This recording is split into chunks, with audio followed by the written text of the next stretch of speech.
আমার তো সবথেকে পছন্দ হয়েছে এই বক্সটা, কি কিউট, ভীষণ কিউট। আমার মতো তোমরাও নিশ্চয়ই ভীষণ কষ্ট পাচ্ছ এই শীত চলে যেতে গরমের জিনিসপত্র কেচে কেচে তোলা।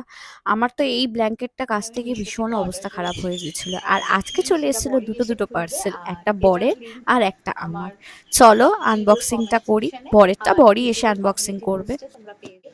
এটাও আমি রিসিভ করেছি। আর আমার পার্সেলে কি কি আছে চলো শেয়ার করি। এর আগেও তোমরা দেখেছিলে আমি বইয়ের প্রচুর কালেকশন শুনে ভালো কিনেছিলাম, লাগলো সেম একদম। সেলারের কাছেই ব্যাস কিনেছি তো। এই কটাই আমার তো ভীষণ বক্সটা ভালো কি লেগেছে। পার্সেল ওপেনিং এর পর এই বাবলরা ফাটানো ভীষণ ভালো লাগে। আর বিকেলবেলা একটু টিফিনে খেলাম মুড়ি আর চপ, তারপরে মিশমি যেহেতু এক্সাম সেজন্য পড়ালাম। তারপরে ডিনারে ছিল রাতের বাটার নান, পনির আর মাটন কষা। আর এটা ছিল নাইকের একটা শু যেটা আমি মিশো থেকে কিনেছি। জুয়েলারি সেলারকে যেন ট্যাগ করলাম, প্রোডাক্ট লিঙ্কও কমেন্ট সেকশনে ট্যাগ করা রইলো। বাই।